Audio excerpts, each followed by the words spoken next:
Island by Jules Verne. Part 2, Chapter 5.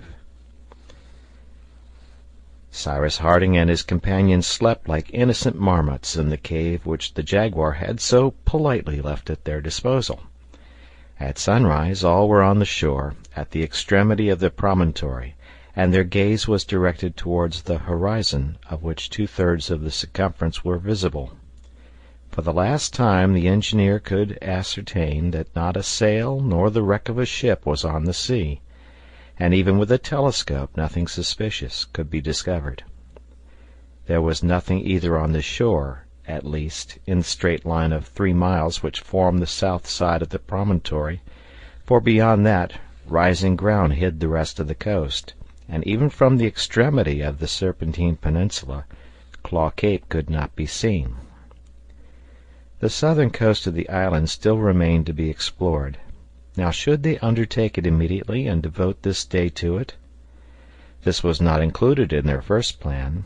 In fact, when the boat was abandoned at the sources of the Mersey, it had been agreed that after having surveyed the west coast, they should go back to it and return to Granite House by the Mersey. Harding then thought that the western coast would have offered refuge, either to a ship in distress or to a vessel in her regular course. But now, as he saw that this coast presented no good anchorage, he wished to seek on the south what they had not been able to find on the west. Gideon Spilett proposed to continue the exploration, that the question of the supposed wreck might be completely settled, and he asked at what distance Claw Cape might be from the extremity of the peninsula.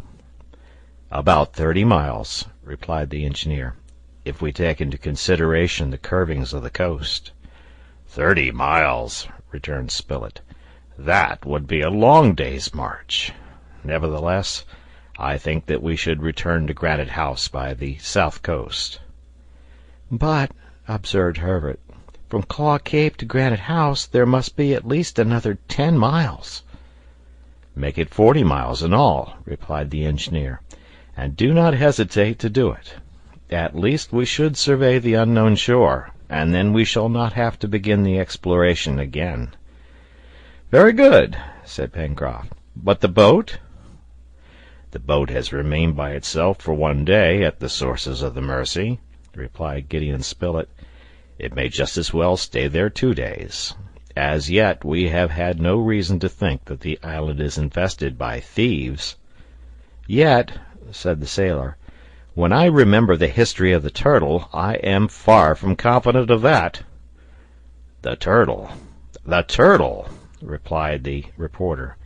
Don't you know that the sea turned it over? Who knows, murmured the engineer. But, said Neb. Neb had evidently something to say, for he opened his mouth to speak, and yet said nothing. What do you want to say, Neb? asked the engineer. If we return by the shore to Claw Cape, replied Neb, after having doubled the cape, we shall be stopped. By the Mersey, of course, replied Herbert, and we shall have neither bridge nor boat by which to cross. But, Captain, added Pencroft, with a few floating trunks we shall have no difficulty in crossing the river. Never mind, said Spilett. It will be useful to construct a bridge if we wish to have an easy access to the far west. A bridge! cried Pencroft. Well, is not the captain the best engineer in his profession? He will make us a bridge when we want one. As to transporting you this evening to the other side of the Mersey, and that without wetting 1 thread of your clothes, I will take care of that. We have provisions for another day, and besides we can get plenty of game. Forward! The reporter's proposal, so strongly seconded by the sailor, received general approbation, for each wished to have their doubts set at rest, and by returning by Claw Cape the exploration would be ended. But there was not an hour to lose, for 40 miles was a long march, and they could not hope to reach Granite House before night. At 6 o'clock in the morning the little band set out.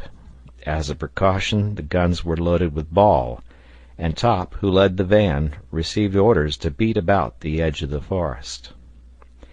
From the extremity of the promontory which formed the tail of the peninsula, the coast was rounded for a distance of 5 miles, which was rapidly passed over, without even the most minute investigations bringing to light the least trace of any old or recent landings. No debris, no mark of an encampment, no cinders of a fire, nor even a footprint. From the point of the peninsula on which the settlers now were, their gaze could extend along the southwest. 25 miles off the coast terminated in the Claw Cape, which loomed dimly through the morning mists, and which, by the phenomenon of the mirage, appeared as if suspended between land and water.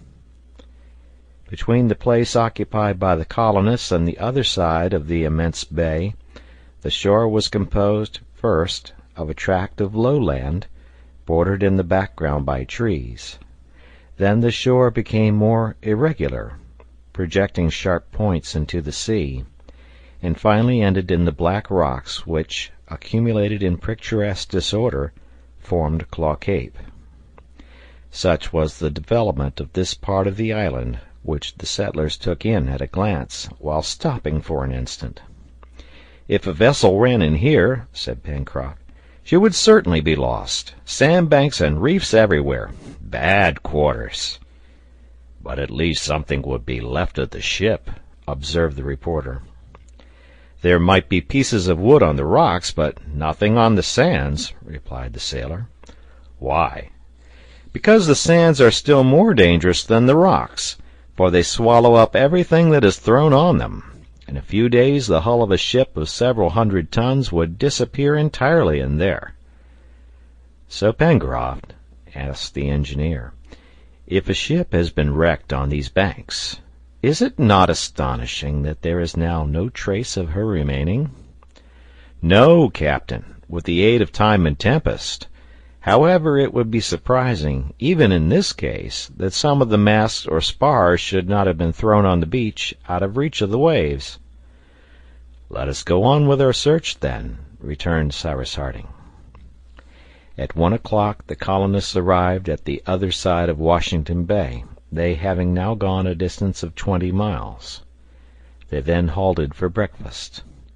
Here began the irregular coast, covered with lines of rocks and sandbanks. The long sea swell could be seen breaking over the rocks in the bay, forming a foamy fringe. From this point to Claw Cape the beach was very narrow between the edge of the forest and the reefs. Walking was now more difficult, on account of the numerous rocks which encumbered the beach. The granite cliff also gradually increased in height, and only the green tops of the trees which crowned it could be seen. After half an hour's rest, the settlers resumed their journey, and not a spot among the rocks was left unexamined. Pencroft and Neb even rushed into the surf whenever any object attracted their attention, but they found nothing, some curious formations of the rocks having deceived them.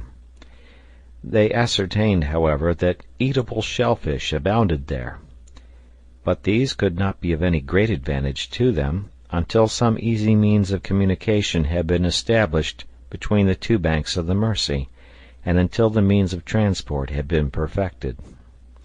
Nothing, therefore, which threw any light on the supposed wreck could be found on this shore, yet an object of any importance, such as the hull of a ship, would have been seen directly, or any of her masts and spars would have been washed on shore, just as the chest had been, which was found 20 miles from here. But there was nothing. Towards 3 o'clock Harding and his companions arrived at a snug little creek. It formed quite a natural harbor, invisible from the sea, and was entered by a narrow channel. At the back of this creek some violent convulsion had torn up the rocky border, and a cutting, by a gentle slope, gave access to an upper plateau, which might be situated at least 10 miles from Claw Cape, and consequently 4 miles in a straight line from Prospect Heights. Gideon Spilett proposed to his companions that they should make a halt here. They agreed readily, for their walk had sharpened their appetites, and although it was not their usual dinner hour, No one refused to strengthen himself with a piece of venison. This luncheon would sustain them until their supper, which they intended to take at Granite House. In a few minutes the settlers, seated under a clump of fine sea pines, were devouring the provisions which Ned produced from his bag. This spot was raised from 50 to 60 feet above the level of the sea. The view was very extensive, but beyond the cape it ended in Union Bay. Neither the islet nor Prospect Heights were visible, and could not be from thence, for the rising ground and the curtain of trees closed the northern horizon.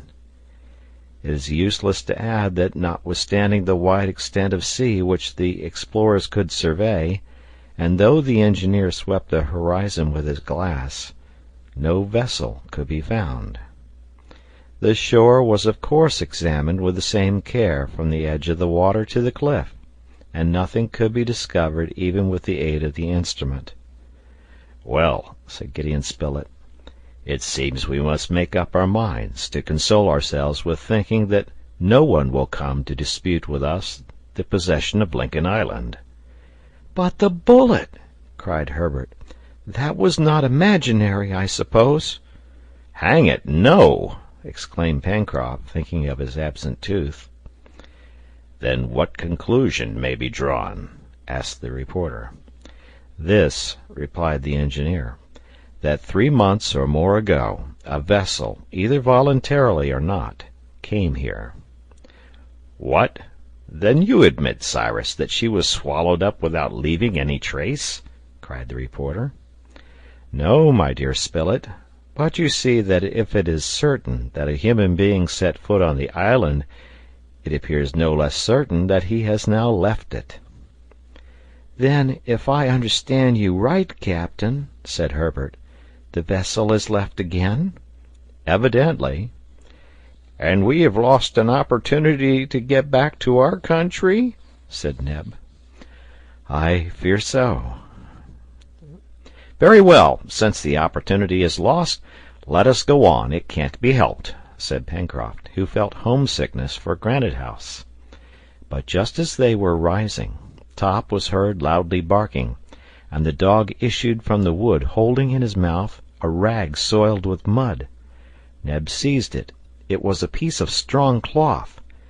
Top still barked, and by his going and coming seemed to invite his master to follow him into the forest. "Now there's something to explain the bullet!" exclaimed Pencroft. "A castaway," replied Herbert. "Wounded, perhaps," said Neb. "Or dead," added the reporter.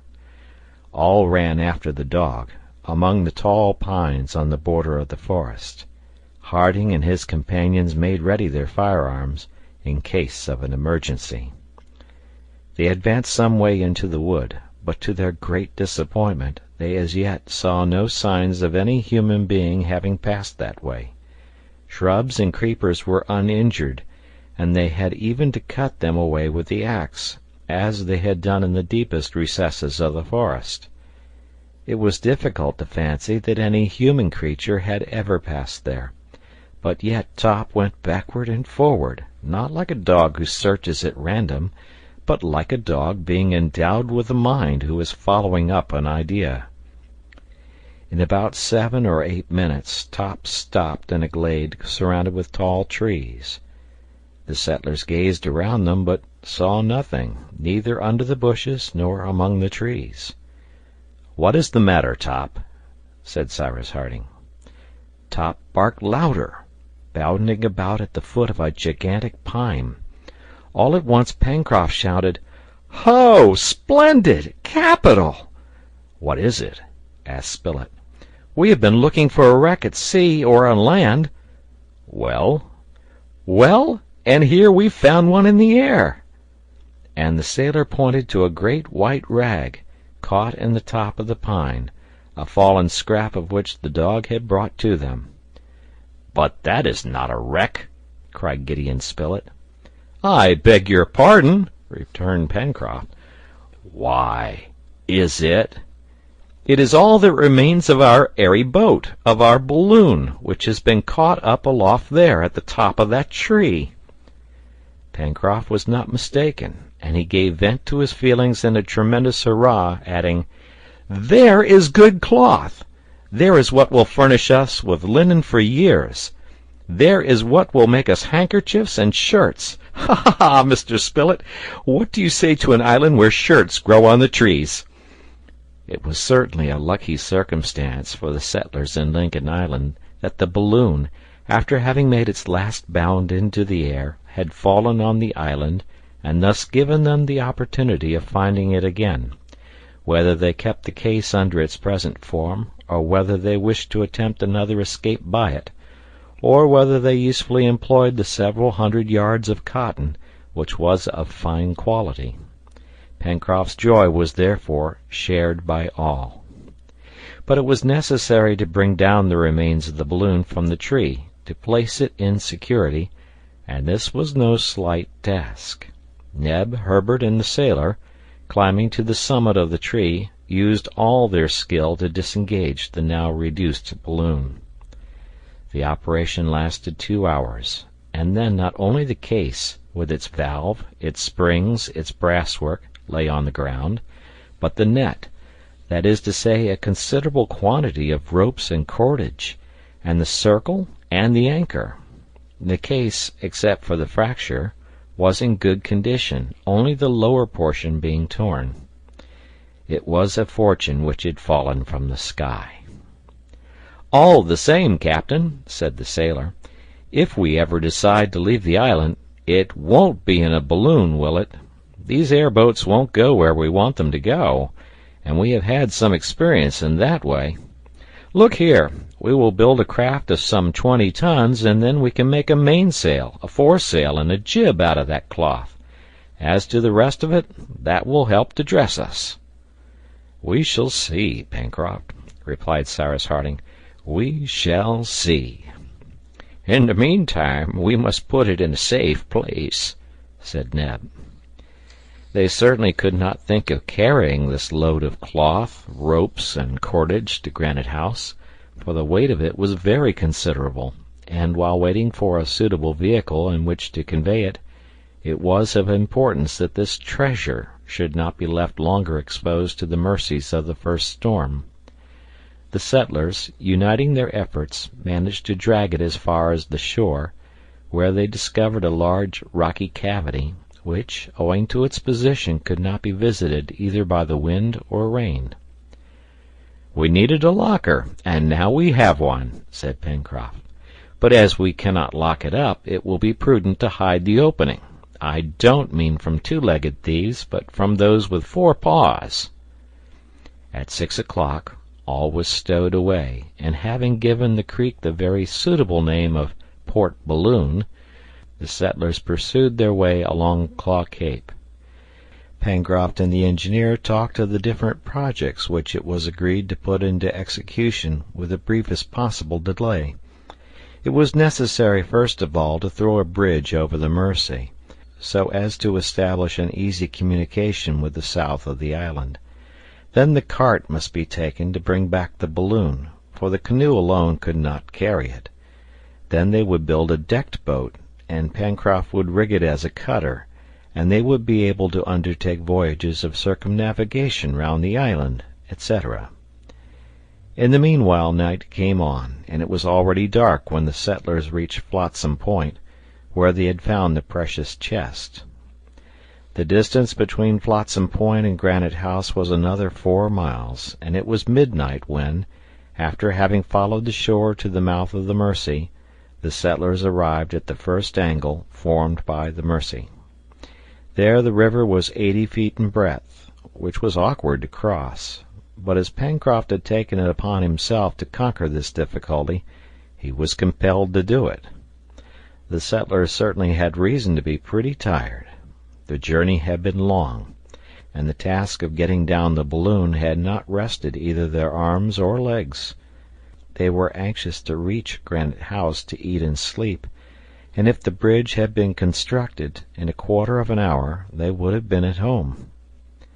The night was very dark. Pencroft prepared to keep his promise by constructing a sort of raft on which to make the passage of the Mercy.